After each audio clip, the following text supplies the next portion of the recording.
증시는 다우지수가 사상 최고치를 경신하며 4일 연속 상승 랠리를 이어갔습니다. 개장 전 발표된 유로존의 지난 2월 복합 구매 관리자 지수가 1월보다 하락하긴 했지만 예비치보다 상향 조정되면서 경기 반등 기대감이 살아났고 독일 등의 호조로 1월 소매 판매도 반등세를 탔다는 점이 호재로 작용했습니다. 또한 미국의 1월 집값 상승세가 최근 7년여 만에 가장 높았고 ISM 서비스업 지수도 1년 만에 가장 호조세를 보이면서 힘을 실어줬습니다. 다우지수는 0.89%, S&P 500 지수와 나스닥 지수는 각각 0.96%, 1.32% 상승했습니다. 유럽 증시가 또다시 큰 폭으로 상승했습니다. 뉴욕 증시 개장 직후 다우지수가 신고점을 경신한 데 이어 미국의 2월 비제조업 지수가 1년 내 최고치를 보이고 1월 전국 평균 집값이 7년여 만에 최고를 기록했다는 소식이 호재로 작용했습니다. 또한 2월 유로존의 복합 구매 관리자 지수와 유로존 소매 판매가 호조를 보이며 증시에 힘을 실어줬습니다. 영국은 1.4%, 프랑스와 독일은 각각 2.1%, 2.3% 상승했습니다. 미국의 전국 평균 집값이 1월에도 상승세를 지속했습니다. 1월 미국의 전국 평균 집값은 전월 대비 0.7% 상승했습니다. 전년 동월 대비로는 9.7%나 상승해 6년 9개월 만에 가장 높은 상승률을 기록했습니다. 지난달 미국의 서비스업 경기 또한 시장 예상을 뛰어넘는 호조세를 보였습니다. 2월 미국의 서비스업 구매 관리자 지수가 56.0을 기록했습니다. 이는 지난해 2월 이후 1년 만에 최고치로 경기 확장과 침체의 기준점이 되는 50선도 넘어서 경기 확장세가 지속되고 있음을 보여줬습니다. 유로존의 지난달 민간 경제활동이 둔화세를 보였습니다. 2월 유로존의 복합 구매 관리자 지수 확정치는 47.9를 기록했습니다. 이는 예비치인 47.3보다는 높았지만 지난 1월의 48.6보다는 낮아졌습니다. 또한 경기 확장과 위축의 기준이 되는 50선을 밑돌면서 경기가 여전히 위축세를 지속하고 있음을 재확인시켰습니다. 반면 지난 1월 중 유로존 소매 판매는 전월 대비 1.2% 증가세로 돌아섰습니다. 이는 지난해 12월 0.8% 감소해서 증가세로 선회한 것입니다. 국가별로는 독일과 벨기에 소매 판매가 3.1% 증가하며 유로존 판매 회복세를 이끌었습니다. 반도체와 모바일 칩 제조업체인 퀄컴이 분기 배당을 인상하면서 50억 달러 규모의 새로운 자사주 취득 프로그램을 발표했습니다. 퀄컴은 이날 현재 주당 25센트인 분기 현금 배당을 35센트 수준으로 40% 인상하기로 했다고 밝혔습니다. 이는 오는 27일 이후부터 적용됩니다. 아울러 퀄컴은 기존 40억 달러 규모의 자사주 취득 프로그램을 대체하기 위해 별도의 만료 시점이 없는 50억 달러 규모의 새로운 자사주 취득 프로그램을 마련했다고도 밝혔습니다.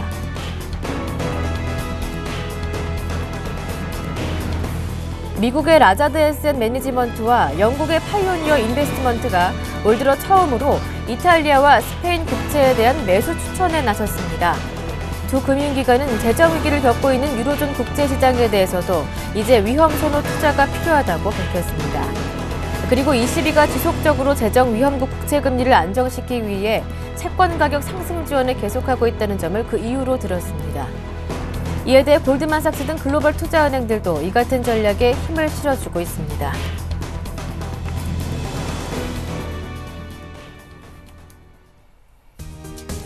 안녕하세요. 굿모닝 대박예감 김보람입니다. 앞서 마감된 뉴욕 증시는 상승 랠리를 사흘째 지속하면서 다우지수가 사상 최고치를 경신했다고 합니다. 미국과 유럽에서 발표됐던 경제 지표들이 호조를 보였기 때문인데요. 이 때문에 그 앞서 마감됐던 유럽 증시도 1%에서 2%대로 상승으로 마감됐다고 합니다. 그런 가운데 어제 마감된 국내 증시는 양증시 모두 상승으로 마감했습니다만 코스피는 또다시 펀드화매 물량의 2020선은 탈환하지 못한 채 2010선에서 마무리가 됐고요.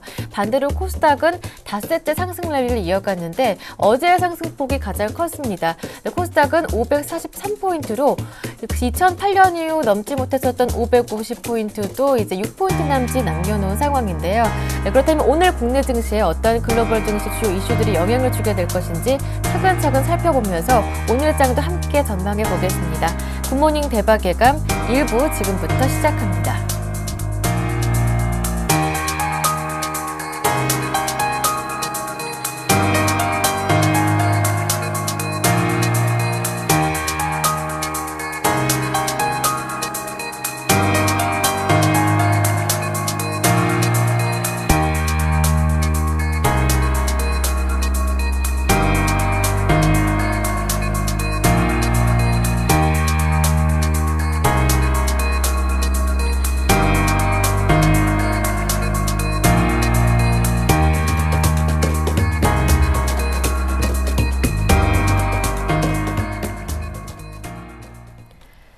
네, 첫 코너는 샘플러스 제갈공명 전문위원과 함께합니다. 글로벌 증시 마감부터 야간 선물 마감 동향 그리고 오늘장 시황과 선물 옵션 전망까지 모두 살펴보고요. 그에 따른 대응 전략까지 꼼꼼하게 세워드리겠습니다. 제갈공명 한영섭 전문위원 전화 연결해 보겠습니다. 안녕하세요. 네, 안녕하십니까. 제갈공명입니다. 네, 앞서 미국 증시가 경제지표 호조로 큰 폭으로 올랐더라고요. 다우지수가 사상 최고치를 경신했다고요? 네, 조금 전 마감한 미국 증시는 큰 폭으로 폭등하면서 마감하였습니다. 다우지수가 14,200포인트를 돌파하며 사상 최고치를 기록하였고 S&P 500 지수가 5년 반 만에 최고치를 경신했으며 나스닥은 13년 만에 최고치를 기록하며 증시 역사에 새로운 지평을 열었습니다. 다우지수는 14,253까지 125포인트가 상승하고 나스닥은 3,224까지 42포인트, S&P 500 지수도 1,539까지 14포인트 상승하였습니다. 유럽 증시의 폭등과 미국 유럽 경제지표 호조로 시초가 계상승 출발해 사상 최고치를 경신한 다우지수를 중심으로 장중 내내 강세가 지속되었으나 장초반 고점 기록 후 3대 지수 모두 1% 전후 상승해서 박스권을 지속하여 장중 변동성은 크지 않았습니다. 다우지수는 14,200포인트를 돌파하며 장중 종가 기준으로 전고점을 크게 상회하며 사상 최고치를 기록하였고 S&P 500 지수는 2007년 10월 31일 이후 5년 5개월 만에 최고치를 기록했으며 나스닥 종합지수는 2000년 11월 8일 이후 13년 내 최고치를 경신하였습니다. 또한 앞서 마감한 유럽 증시는 독일, 프랑스, 이태리 등 대부분 증시가 2에서 3%씩 상승하며 급등하고 영국이 1.36% 상승했지만 2008년 1월 3일 이후 5년 3개월 만에 최고치를 경신하고 대부분 유럽 증시 또한 전고점 돌파를 앞두고 마감하였습니다. 유로존의 2월 복합 구매 관리자 지수인 PMI 확정치가 47.9를 기록해 예비치 47.3보다 높아져 경기 위축에도 불구하고 안도감을 주었으며 유로존의 1월 소매 판매가 전월 대비 1.2% 증가해 12월 0.8% 감소 대비해서 크게 호전되어 경기 회복에 대한 기대감으로 유럽 증시가 급등하게 하였습니다. 또한 미국의 2월 서비스업 구매관리자 지수인 PMI가 56.00을 기록해 1월 55.2, 예상치 55.00을 크게 상회하며 작년 2월 이후 1년 만에 최고치로 경기 확장이 지속되고 있음을 보여주었고 1월 집값이 전년 대비해서 9.7% 상승해 2006년 4월 이후 6년 9개월 만에 가장 높은 상승률을 기록했으며 퀄컴이 분기당 현금 배당을 40% 인상한 것도 시장에 긍정적으로 작용하였습니다. 반도체, IT, 금융, 부동산, 운송, 중장비 등 122개 업종이 상승해 업종 상승률 86%로 그 전 업종에 걸쳐 상승의 하락 업종을 찾기가 어려웠습니다. 종목별로는 다우 30종목 중 24개, 나스닥 100 종목 중 82개, S&P 500 종목 중 420개 종목이 상승해 종목 상승률 또한 80% 이상으로 대부분의 업종들이 큰 폭으로 상승하였습니다.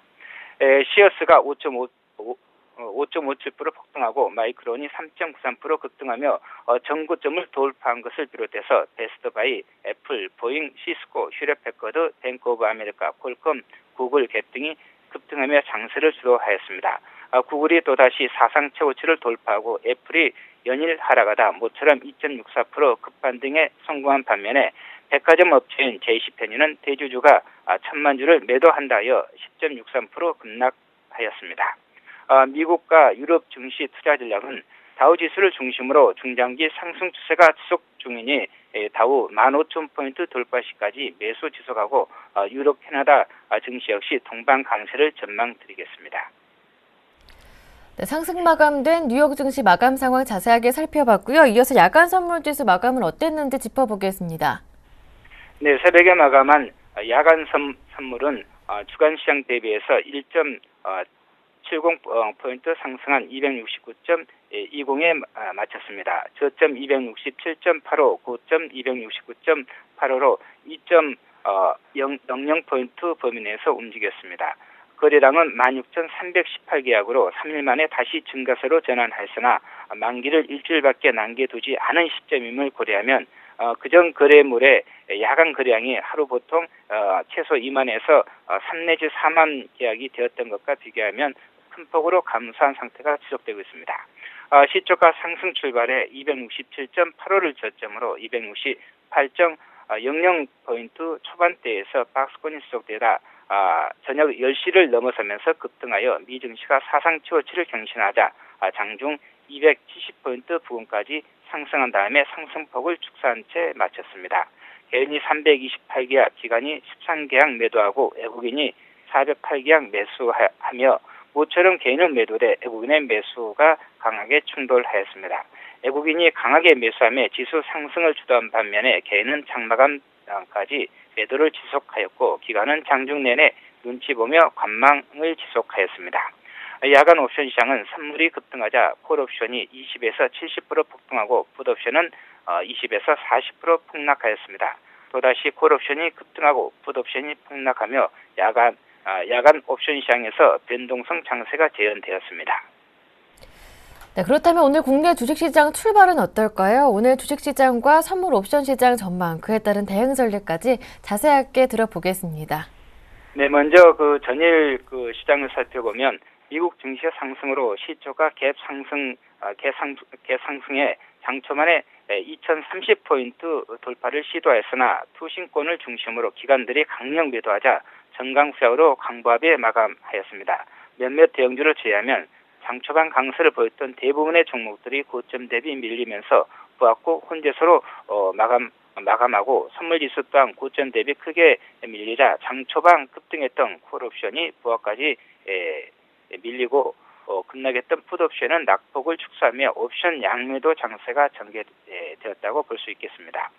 국내 증시가 종합지수 1970에서 2030 선물지수 263에서 270포인트 사이에 박스권이 지속되며 종합지수 2000포인트 안착과 2030포인트 저항선 돌파를 시도하고 있으나 선물과 옵션 만기를 일주일 앞두고 기관과 외국인들의 투기적인 선물 매매 때문에 박스권 고점 돌파가 쉽지 않습니다. 하지만 현물은 중기적 관점에서 긍정적 관점을 지속 유지하되 선물 옵션은 다음 주 만기까지 박스권이 지속될 수 있으니 방향성을 예측해서 매매하기보다는 단기 매매 위주로 선물지수 263에서 270포인트 사이에 박스권 대응 전략이 유리해 보입니다.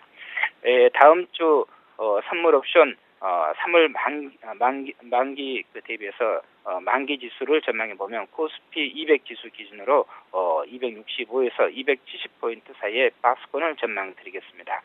금일 시장은 시초가 상승 출발에 종합지수 2030 선물지수 270포인트 돌파를 시도하며 종합지수 2010에서 2035 선물지수 266에서 270포인트 사이에 박스권 눈치 상세가 지속될 것으로 보고 있습니다. 전고점 돌파도 가능하지만 박스권이 지속될 수도 있기 때문에 유의하시기 바랍니다.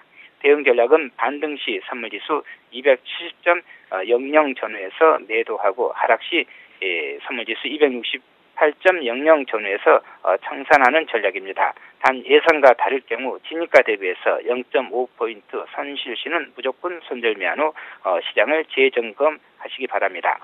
금일 고점은 종합지수 2035, 선물지수 270.00, 저점은 종합지수 2010포인트, 선물지수 266.00을 제시하며 하락시 지선은 선물 268포인트, 상승시 저항선은 선물 270포인트를 제시하고 최대 변동폭은 선물로 하한선 266에서 상한선 271포인트를 제시하겠습니다.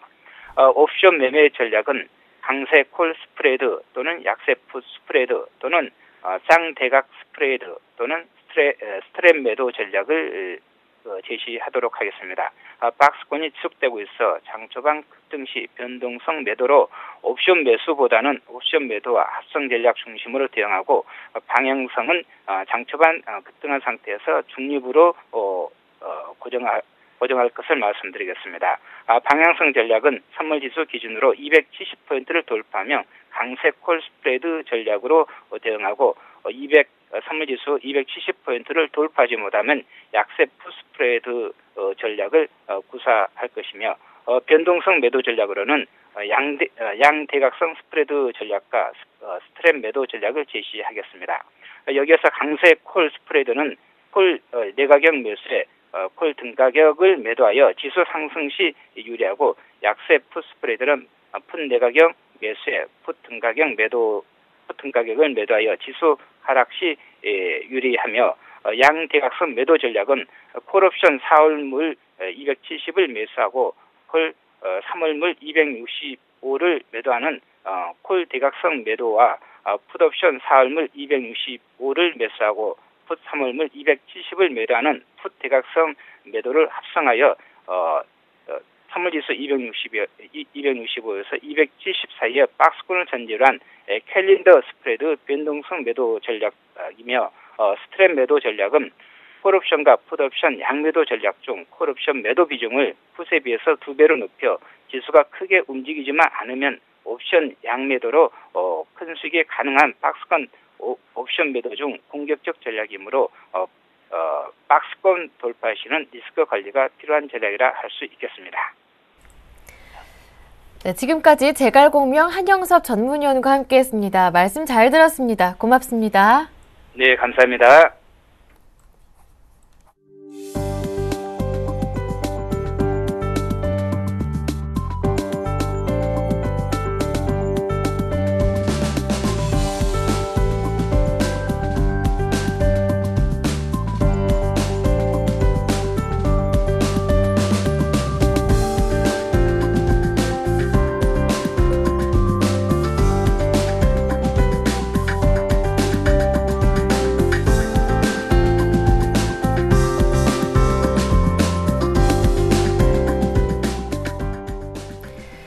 네, 이어서 글로벌 증시 주요 이슈 자세하게 확인해 보겠습니다. 레이크쇼어 인베스터스의 이현민 이사님 모셨습니다. 안녕하세요. 안녕하십니까.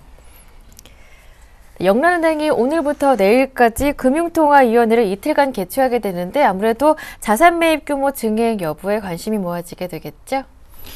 그렇습니다. 2월 달에 이게 이제 의원들의 정족수 표결에서는 좀 부결이 됐었는데요.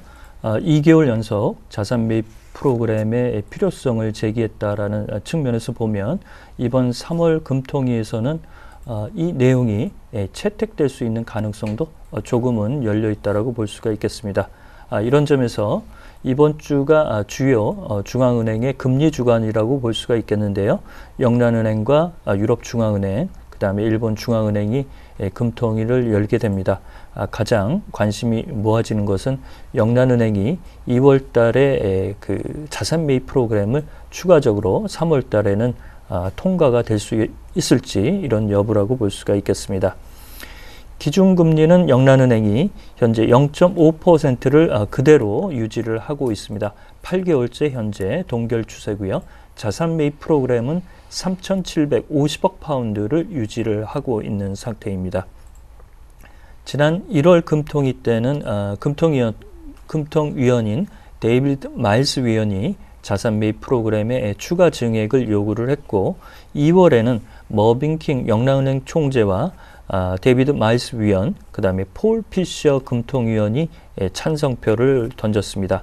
2월의 금통위의 표결에서는 6대3으로 다수 의견이 자산 매입 규모는 적절치 않다라고 부결을 시켰는데요. 최근에 시장 컨센서스가 40% 정도까지 추가적으로 그 자산 매입 프로그램이 필요할 수 있다라고 올라오고 있는 점, 이런 점이 이번 회의에 관심이 모아지는 부분이라고 볼 수가 있겠습니다. 네, 그렇다면 이번 금통위에서 추가 자산 매입을 채택하게 된다면 한 4천억 파운드 정도로 규모를 예상해 볼 수 있을까요? 그 정도 수준이 되지 않을까. 2월 달 금통위에서 나왔던 내용으로 본다면 250억 파운드 정도를 증액하는 것으로 표결 처리에서 부결이 됐었습니다. 그렇지만 지난해 자산 매입 프로그램의 그 증액 시에는 500억 파운드 규모로 증액이 됐었는데요. 기존에 3,250억 파운드에서 500억 파운드를 증액해서 현재 3,750억 파운드가 된 그런 흐름이라고 볼 수가 있겠습니다. 따라서 2월 달 수준으로 250억 파운드를 증액을 한다고 한다면, 앵커께서 말씀하신 대로 4천억 파운드의 자산 매입 프로그램 정도가 현재 예상이 된다라고 볼 수가 있겠습니다.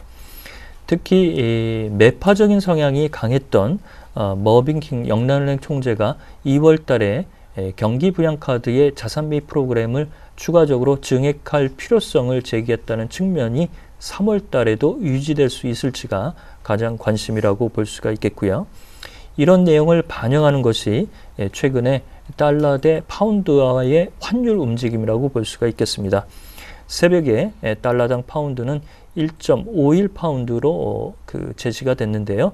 3월 1일 날 최저치인 1.49파운드 대비해서 현재 소폭의 오름세밖에는 나오지 않고 있는 상태입니다.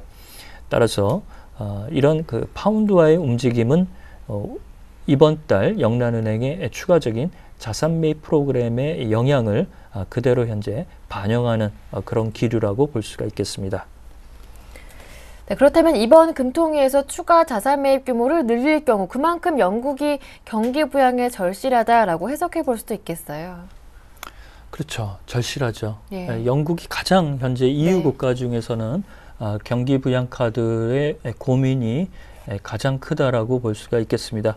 4분기 지난해 영국의 경제 성장률이 마이너스 0.3%로 수축세를 들어갔기 때문에 올해 1분기 때 무조건 플러스로 돌려놔야 이 이중 경기 침체가 3번 연속 나타나는 트리플 딥에서 벗어날 수 있을 것으로 보입니다. 이렇게 현재의 보수당 정권이 경기 부양에 성과를 내지 못하게 될 경우 현재 캐머런 총리 입지도 상당폭 흔들릴 수 있다라는 분위기로 읽힌다라고 볼 수가 있겠습니다.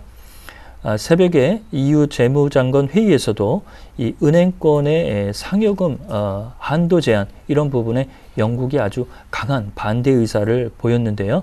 경기 확장, 경기 부양에 특히 은행권의 보수를 동결한다는 점이 부정적 기류로 읽힐 수 있다는 점, 이런 점이 영국의 현재 상황을 적나라하게 드러내는 그런 흐름이라고 볼 수가 있겠습니다.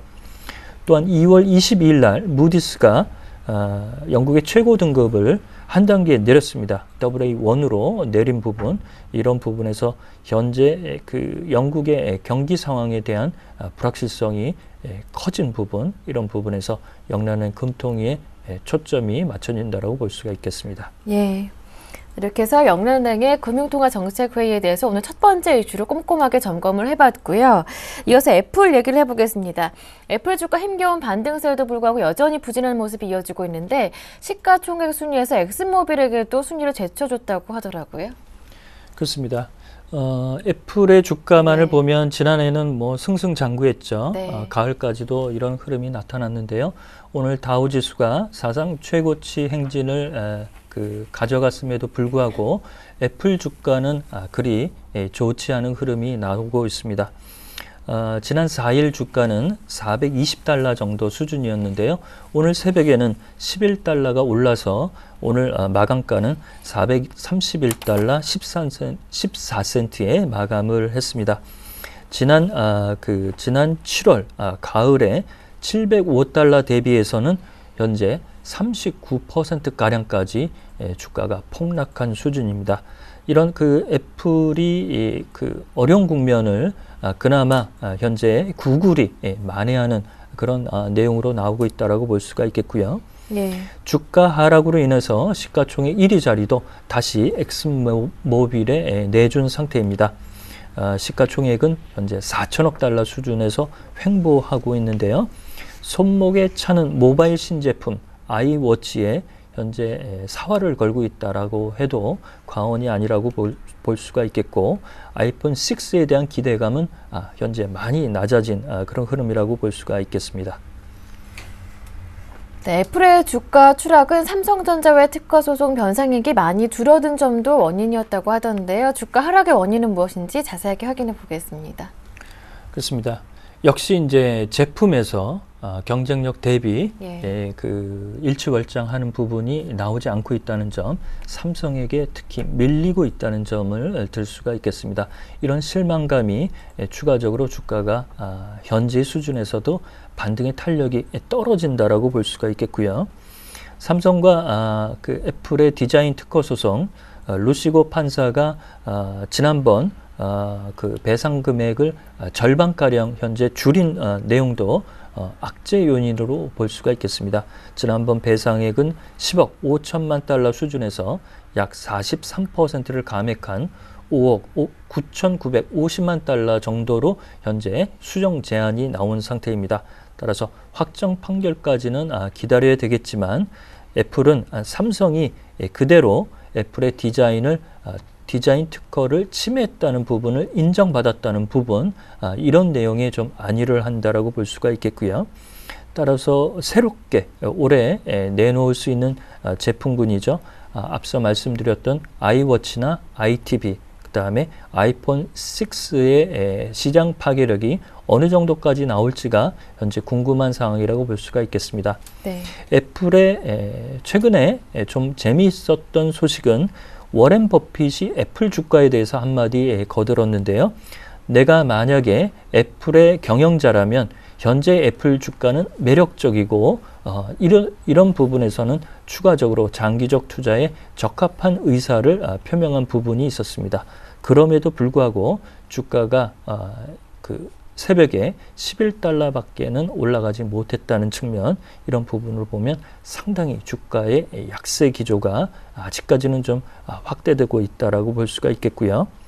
스마트폰의 시장 점유율은 삼성이 29%, 현재 그 애플은 21%를 가져가고 있습니다. 시장 조사 기관인 IDC가 전망한 부분인데요.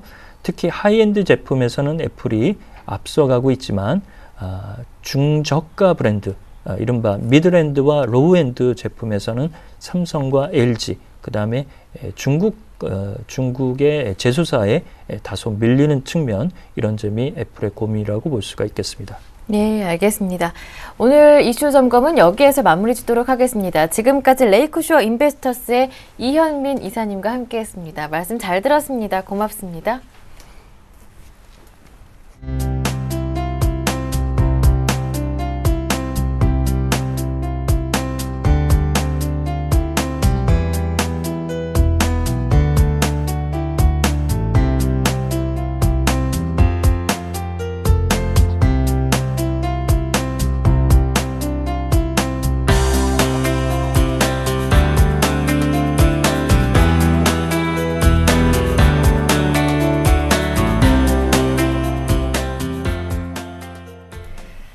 지금부터는 여러분께서 궁금해하시는 오늘장 전략을 세워보는 시간인데요. 오늘은 골든이글 투자자문의 정태근 팀장님과 함께합니다. 안녕하세요. 네, 반갑습니다. 네, 전략을 세워보기 전에 먼저 어제장 어떻게 마감이 됐는지부터 정리를 해보겠습니다. 모두 상승으로 마감했습니다만 코스피는 상승폭을 줄여서 마감했고요. 코스닥은 닷새째 올랐는데 어제 1% 이상 오르면서 550 거의 안 남았네요. 예. 일단 뭐 좋은 거죠. 돌파, 코스닥 같은 경우 상당히 시장이 좀 강하게 되면서 네. 장기적으로 좀 저항이 되고 있는 550포인트 과연 돌파를 할 것인가, 이 부분이 상당히 조금 시장에서 주목이 되고 있습니다. 일단 먼저 코스피부터 한번 좀 살펴보도록 할게요. 전에 그 미국 증시에서 옐런 부회장이 기존의 부양책이 유지가 될 것이라는 그런 언급을 하게 되면서 상승 출발을 했었습니다. 하지만 이런 그 QE, 부양책에 나왔던 우려감이 해소가 됐음에도 불구하고 이런 증시 분위기를 이어가지 못하게 되면서 전강 공약으로 끝났습니다. 그래서 상당히 조금 아쉬운 시장이라 좀 봐야 될 것 같은데요. 2016.61포인트에 마감을 하게 되면서 강보합권 마감을 했습니다. 자, 수급적인 부분도 간단하게 좀 살펴보게 된다면은 전일 같은 경우에 투신 쪽의 매도, 그리고 외국인의 선물 매도 전환이 상당히 좀 부담이 되는 시장이었는데요. 그래서 어쨌든 그 긍정적인 소식이 있었긴 하지만은 수급이 끌어내린 시장이 아니었나 좀 생각을 하고 있습니다. 투신 쪽에서 839억 정도 매도가 나오게 되면서 기관 전체적으로 777억 정도 매도가 나오면서 현물 쪽에 현물 시장이 좀 부담이 됐었고요. 선물 시장도 한번 보게 된다면은 장 초반 쪽에서 외국인들이 1834계약 정도 매수 계약을 늘리게 되면서 시장을 끌어올렸었지만은 장 후반 쪽으로 가면서 매수 청산이 나오면서 시장을 좀 끌어내리는 요인으로 좀 작용을 했었습니다. 그래서 결국 외국인 선물 쪽도 한번 살펴보게 된다면은 마이너스 626 629계약 정도 매도 전환이 되게 되면서 마감을 했습니다. 그래서 어제 쪽 수급을 보게 된다면 투신 매도, 외국인의 선물 매도 전환이 시장에 조금 악재로 작용했었던 하루였다고 좀 말씀드려보고 싶고요. 업종도 한번 살펴보게 된다면은 전기전자, 제약업종, 전기가스업종이 1% 넘는 강세를 보이게 되면서 상승 마감을 했었고요. 하지만 반대로 보험업종이라든지 자동차, 화학, 유통은행업종 같은 경우는 1% 내외의 어떤 하락세를 보이게 되면서 하락 마감하는 그런 하루가 됐었습니다. 자, 그래서 코스닥 쪽도 한번 살펴보게 된다면 코스닥 같은 경우에는 외국인과 기관 쪽에서 6일 연속 동반 매수가 유입되게 되면서 어제도 1% 넘는 상승세를 보였었는데요. 1.22% 정도 상승한 543.96포인트에 마감을 했었습니다. 자, 코스닥도 마찬가지로 수급을 한번 살펴보게 된다면 전일 외국인들이 367억 정도 매수를 했었는데요. 그리고 어제는 마찬가지로 530억 정도 매수를 하게 되면서 이틀 동안 1000억에 가까웠던 코스닥 매수가 계속해서 이어지는 부분들이 확인이 됐었습니다. 기관도 마찬가지로 316억 정도 매수를 했었고요. 하지만 반대로 개인들은 777억 정도 매도를 했었습니다. 지금 현재 외국인의 매수가 계속해서 이어지고 있는데 지금 현재 중국계 자금으로 계속해서 그 추정이 되고 있습니다. 우리나라의 중국인 관광객들이 상당히 싹쓸이 그 쇼핑을 많이 하는데 지금 현재 주식 시장에서도 마찬가지로 어떤 싹쓸이 매수가 계속해서 이어지고 있습니다. 그래서 이런 중국계 자금의 매수가 얼마만큼 이어질지가 코스닥 시장의 어떤 상승세, 추가적인 상승 여부를 좀 결정하지 않겠나 생각을 하고 있습니다. 자, 그래서 매수한 업종도 한번 보게 된다면은 일단은 그 외국인들이 IT 하드웨어 쪽에서 267억 정도 매수를 하게 되면서 스마트폰 부품주 쪽으로 집중 매수가 좀 이어졌었습니다. 하지만 기관 같은 경우에는 전체적으로 골고루 매수가 유입이 됐었는데요. IT 소프트웨어 쪽으로 110억, 제약이 52억, 디지털 컨텐츠 쪽으로 95억 정도 매수가 유입이 됐었고요. 업종으로 한번 자세하게 살펴보게 된다면 디지털 컨텐츠가 업종 상승 순위도 한번 살펴보게 된다면 디지털 컨텐츠가 3.5% 정도 상승폭을 보였었는데요. 소프트맥스, 게임빌, 웹젠, 유메이드 같은 게임 업종들이 상당히 큰 폭으로 상승을 했었습니다. 그리고 오락 문화 업종이 2.8% 정도 올랐었는데 YG 엔터테인먼트, SM과 같은 엔터테인먼트 관련주들이 강세를 보였던 부분도 특징적이었고요. 그 외에도 소프트웨어, 신성장 기업, IT 부품, 반도체 업종들이 1% 넘는 강세를 보였던 부분들 한번 특징적이었다고 말씀드려 보도록 하겠습니다. 네. 앞서 글로벌 증시가 모두 상승으로 마감하면서 오늘 국내 증시 방향은 어떻게 될까 궁금하실 텐데요. 네, 그렇다면 오늘 국내 증시에서 눈여겨봐야 할, 주목해야 할 부분이 있다면 어떤 점이 있을까요? 네, 일단은 어제 증시 같은 경우에 네. 대변수도 조금 쉬어가는 흐름이 좀 연출이 됐었는데요. 자, 일단은 오늘 그런 부분들 쉬어가는 구간 속에서 과연 선물지수 같은 경우 270포인트를 돌파를 할 것인가 좀 중요할 것 같습니다. 일단은 그 지수 포인트보다 선물이 좀 짚은 이유가 선물지수를 보게 된다면 상당히 그 전고점에 대한 부분들이 확실하게 나오기 때문에 선물지수 한번 말씀드려 보도록 할게요. 자, 화면을 좀 같이 보면서 말씀 한번 드려본다면 최근에 그 화면을 보신 바와 같이 270포인트 돌파가 계속해서 현재 쉽지 않은 부분이 화면 보신 바와 같이 확인이 되고 있습니다. 그래서 다우지수가 그 14,200포인트를 돌파를 하게 되면서 전고점을 돌파를 했는데요. 그래서 이런 부분들을 동반한 우리나라 증시 과연 이루어질 것인가 좀 중요할 것 같은데 오늘 쪽에서 270포인트, 선물지수 270포인트를 돌파를 하게 된다면 추가적인 상승에 대한 어떤 그런 확신 좀 봐도 되겠지만 만약에 그렇지 못하다면은 아직까지도 조금 대외 그 글로벌 선진국 증시와 디커플링 현상이 좀 지속이 되고 있다 봐야 될 것 같습니다. 그리고 하나 더 보게 된다면 화면을 보신 바와 같이 자, 장 후반적으로 와서 선물 지수가 매도 쪽으로 계속해서 그 선물 매수가 청산이 되게 되면서 매도 쪽으로 좀 지속이 되는 매도 쪽으로 결국 전해되는데 만약에 이 부분이 연속성 오늘도 매도가 지속이 되게 된다면 아무래도 오늘 시장 좀 힘들지 않겠나 좀 생각을 하고 있고요. 그래서 오늘 쪽에서 마찬가지로 아무래도 외국인의 선물 방향성 상당히 좀 중요하다는 부분들 한번 말씀드려보고 싶습니다. 그리고 마지막으로 만약에 시장이 좋지 않게 된다면은 아무래도 경기 방어주를 할 수 있겠죠. 전기가스 업종, 통신업종, 그리고 제약업종에 대한 어떤 강세 여부, 그리고 대안주로서 부강 여부가 오늘 좀 체크 포인트가 아닌가 생각을 하고 있습니다. 네. 글로벌 증시와의 디커플링 해소되느냐 지속되느냐 여부는 오늘 장에서 선물지수 270저항 돌파할 수 있는지에 따라서 달라질 수 있기 때문에 이 점을 좀 시그널로 좀 유념해서 보시는 게 좋을 것 같다라는 것을 오늘 장의 체크 포인트로 말씀을 해주셨고요. 네, 그렇다면 오늘 장 대응 전략은 어떻게 세워봐야 하는 것인지 이 점 이어서 들어볼게요. 네, 오늘 장 체크 포인트에서 조금 어떤 힌트를 좀 드린 것 같은데요. 예.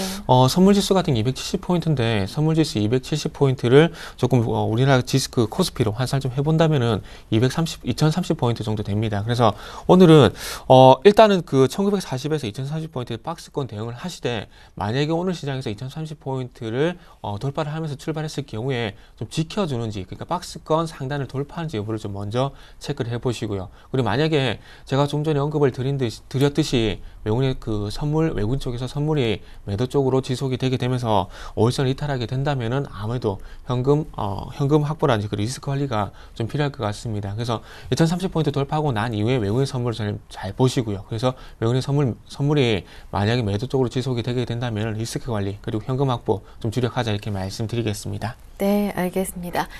네, 그렇다면 끝으로 오늘 일정의 관심 종목 들어볼게요. 오늘 어떤 종목 들고 오셨나요? 네, 어제 같은 경우 코스닥 내에서 게임주가 상당히 좀 강세를 보였다고 말씀드렸는데요. 네. 그래서 오늘 게임주를 좀 준비를 했습니다. 위메이드라는 종목인데, 그 위메이드 같은 경우에 컴퓨터와 마찬가지로 그 신규 게임을 현재 출시를 했습니다. 윈드러너라는 게임을 출시를 했는데, 지금 현재 다운로드가 1000만 건을 현재 돌파를 하게 되면서 지금 이제 앱 그 스토어에서 최상위권 현재 유지를 하고 있습니다. 그래서 국내뿐만 아니라 일본 NH 재팬을 통한 어떤 라인 메신저를 통해서 일본 진출이란지, 그리고 일본 진출을 현재 그리고 미국 진출 현재 노리고 있는데요. 그래서 영문판이란지 영문판이란지 일본판이 현재 글로벌 마켓에 출시를 한 상황입니다. 그래서 여기에 대한 해외 진출 모멘텀 한번 보시는 것도 좋을 것 같고요. 그리고 지금 현재 그 2013년 같은 경우에 모바일 매출 어떤 가시로 인해서 영업이익이 그 흑자로 전환될 것이라는 어떤 기대감도 있습니다. 작년 같은 경우에 모바일 투자 내에서 좀 적자가 기록했었는데, 이 부분에 대한 어떤 흑자 전환, 이 부분을 한번 기대를 해보는 것도 좋겠다고 말씀드리면서, 기술적 부분 마지막으로 말씀드리면서 마무리를 좀 하도록 하겠습니다. 자, 수급을 먼저 한번 좀 살펴볼 건데요. 지금 현재 그 기관이 4일 연속 매수가 들어왔습니다. 근데 이런 부분들보다는 최근에 연기금이란지 그리고 투신 쪽에서 꾸준히 매수가 들어오고 있다는 부분들, 한번 이런 점을 주력해서 좀 말씀 한번 드려보도록 하겠습니다. 그래서 일단은 그 기관의 어떤 단기적인 매수 보시지 마시고요. 어떻게든 투신 쪽 그리고 연기금에서 꾸준히 지금의 매수가 유지가 되는지를 한번 체크를 해보시는 것도 좋을 것 같습니다. 자, 그리고 최근에 보시면 아시겠지만 21선, 5일선을 좀 돌파를 하게 되면서 단기적으로 추세가 위쪽으로 좀 돌려준 것 같습니다. 그렇다면 5월 중에서 121선까지 올라타게 된다면 단기적 추가적인 상승, 그리고 5일선을 이탈을 하지 않는다면 추가적인 상승이 좀 가능하다, 이런 부분들 말씀 한번 드려보도록 할게요. 그래서 오늘 일단은 그 시초가의 매수 조건 좀 가능하지 않겠나 생각을 하고 있는데, 일단 전일 종가인 48,000원의 매수가 한번 말씀드려보고 싶고요. 그리고 목표가 같은 경우에는 매수가 대비 한 10% 정도 목표 말씀드리면서 53,500원의 목표가, 그리고 손절가 같은 경우에는 45,000원 한번 제시를 해보도록 하겠습니다. 네, 오늘의 관심 종목으로 위메이드 자세한 대응 전략까지 모두 세워봤습니다. 지금까지 골든이글 투자자문의 정태근 팀장님과 함께했습니다. 말씀 잘 들었습니다. 고맙습니다. 네, 감사합니다.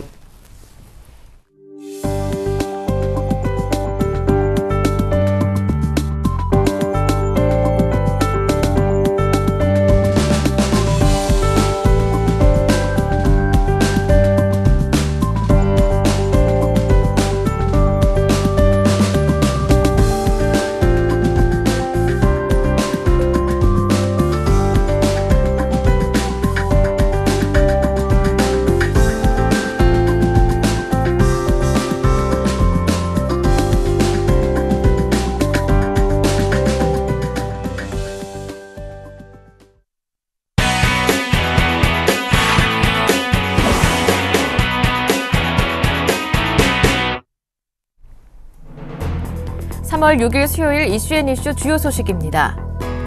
앞으로 체크카드를 일정 규모 이상 계속 사용한 소비자는 신용평가 때 가점을 받아 등급이 올라갑니다. 서민금융상품인 미소금융을 성실히 갚아도 신용등급 산정 시 가점을 받게 됩니다.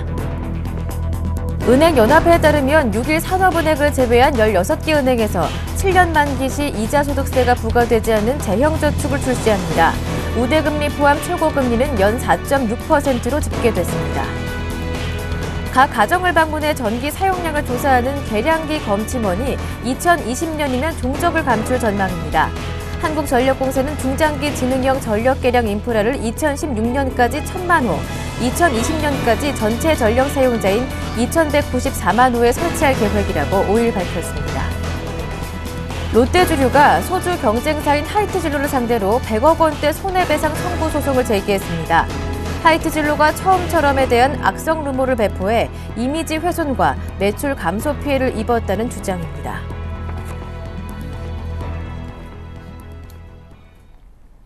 네, 국내외 주요 경제 이슈를 짚어보는 이슈앤이슈 순서인데요. 오늘은 서울경제신문 조성진 기자와 함께합니다. 안녕하세요. 안녕하세요.